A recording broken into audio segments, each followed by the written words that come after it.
السلام علیکم ورحمۃ اللہ وبرکاتہ۔ آج پھر آپ کی خدمت میں ایک نئی ویڈیو کے ساتھ حاضر ہوا ہوں۔ یہ ایک حدیث ہے جس کے مختصر طور پر تشریح ہوگی۔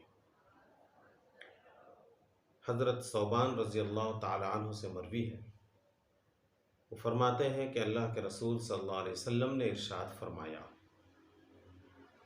یوشک الامم ان تداعى علیکم کما تداعى الاکلۃ الی قصعتها، فقال قائل ومن قلۃ نحن یومئذ، قال بل انتم یومئذ کثیر ولکنکم غثاء کغثاء السیل، وَلَيَنزِعَنَّ اللَّهُ مِن صُدُورِ عَدُوِّكُمْ الْمَهَابَةَ مِنْكُمْ وَلَيَقْذِفَنَّ اللَّهُ فِي قُلُوبِكُمْ الْوَهْنَ، فَقَالَ قَائِلٌ يَا رَسُولَ اللَّهِ وَمَا الْوَهْنُ، قَالَ حُبُّ الدُّنْيَا وَكَرَاهِيَةُ الْمَوْتِ، أو كما قال علیہ الصلاۃ والسلام۔ اس حدیث کا ترجمہ یہ ہے، قریب ہے کہ دنیا کی قومیں تم پر اس طرح ٹوٹ پڑیں گی جس طرح بھوکے پیالے پر ٹوٹ پڑتے ہیں۔ کسی سائل نے، پوچھنے والے نے سوال کیا، یہ کیوں ہوگا؟ کیا اس وقت ہم کم ہوں گے؟ آپ نے فرمایا نہیں، تمہاری تعداد اس وقت بہت ہوگی، لیکن تمہاری حیثیت سیلاب کے جھاگ کی طرح ہوگی، اور اللہ تعالیٰ تمہارے دشمن کے دلوں سے تمہارا رعب چھین لے گا، اور تمہارے دلوں میں اللہ تعالیٰ وہن ڈال دے گا۔ سوال کرنے والے نے سوال کیا، اے اللہ کے رسول، وہن کیا ہے؟ اللہ کے رسول صلی اللہ علیہ وسلم فرمایا، حب الدنیا و کراہیت الموت، دنیا کی محبت اور موت سے نفرت۔ اس حدیث کو سامنے رکھتے ہیں اور دنیا کے حالات کو دیکھتے ہیں، جائزہ لیتے ہیں، تو ہم دیکھتے ہیں کہ اللہ کے رسول صلی اللہ علیہ وسلم کی یہ پیشن گوئی ہم اپنی آنکھوں کے سامنے پا رہے ہیں، اپنی آنکھوں سے دیکھ رہے ہیں۔ اس وقت دنیا کے اس کونے سے لے کر اس کونے تک، مشرق سے لے کر مغرب تک، کہیں بھی آپ دیکھیں تو مسلمان ہر جگہ پستے نظر آتے ہیں۔ دنیا کی طاقتیں مسلمانوں کو ہر جگہ ملیا میٹ کرنے میں لگی ہوئی ہیں۔ اللہ کے رسول صلی اللہ علیہ وسلم نے اس کی دو بنیادی وجہ بتلا دی۔ ایک وجہ تو یہ بتلائی کہ دنیا کی محبت ہمارے دلوں میں پیدا ہو گئی ہے، چنانچہ ہم میں سے ہر فرد اپنا جائزہ لے، اپنے معاشرے کا، اپنے سماج کا، اپنے سوسائٹی کا جائزہ لے، تو سب دنیا کے پیچھے بھاگتے ہوئے نظر آئیں گے۔ دنیا دنیا دنیا، ان کے سامنے دین کی کوئی حیثیت نہیں۔ ایک غیر مسلم بھی جب اپنی صبح کرتا ہے تو سب سے پہلے وہ سورج کے سامنے یا گھر میں دیوی اور دیوتا کی جو تصویر رکھتا ہے اس کے سامنے وہ اگربتی جلاتا ہے، ہاتھ جوڑ کر کھڑا ہوتا ہے۔ لیکن ہمارے مسلمان بھائی کی صبح بھی بے دینی کے ساتھ ہوتی ہے اور شام بھی بے دینی کے ساتھ ہوتی ہے۔ دین سے ہم اتنے دور ہو چکے ہیں کہ صبح کا وقت اٹھتے ہیں تو اللہ کو یاد نہیں کرتے، سوتے ہیں تو اللہ کو یاد نہیں کرتے، یہ بھی نہیں سوچتے کہ اگر یہ سونا ہمارا آخری سونا ہو جائے اور اس کے بعد ہماری آنکھ ہی نہ کھلے تو پھر کیا ہوگا۔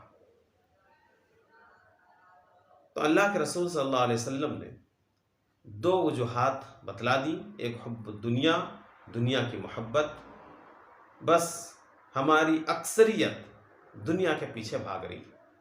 صبح اٹھتی ہے اور صبح سے دنیا کے پیچھے، دنیا کمانے کے پیچھے بھاگ دوڑ کرتے کرتے شام ہو جاتی ہے، لیکن بندے خدا کو ایک وقت کی نماز پڑھنے کی توفیق نہیں ہوتی۔ کانوں میں اذان کی آواز جاتی رہتی ہے، لیکن اس کے باوجود بھی نماز وہ پڑھنے کے لیے نہیں جاتا۔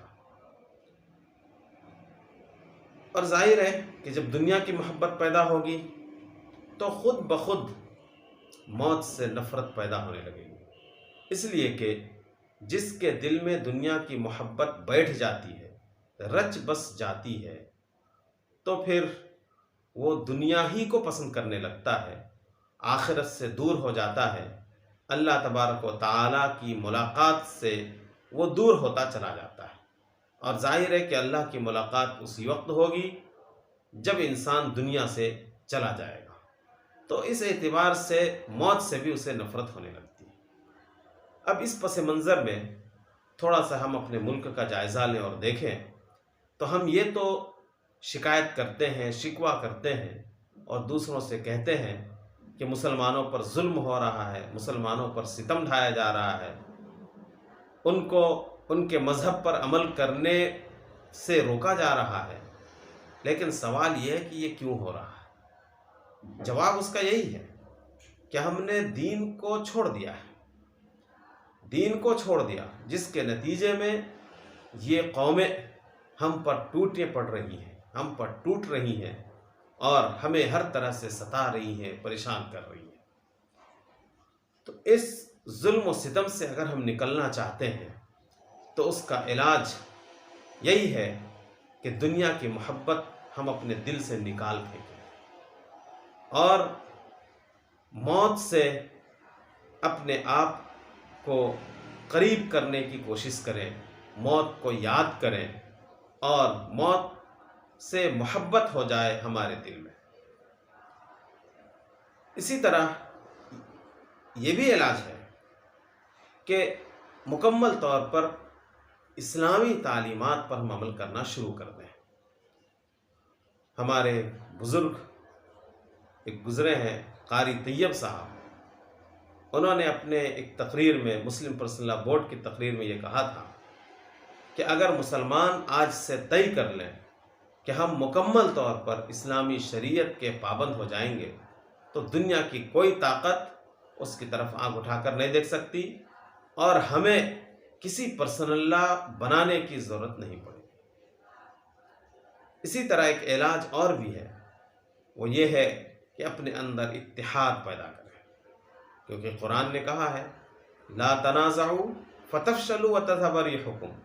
ہمارے اندر اتحاد نہیں، ہمارے اندر انتشار ہے، بھائی بھائی سے جھگڑا، گاؤں ہے، محلہ ہے، اس میں دو دو ٹیمیں بنی ہوئی ہیں، مسلمانوں کی اتنی جماعتیں کہ گننا دشوار ہو جائے، اور اس کا نتیجہ یہ ہے کہ ایک جماعت کچھ کہتی ہے تو دوسری جماعت کچھ کہتی ہے۔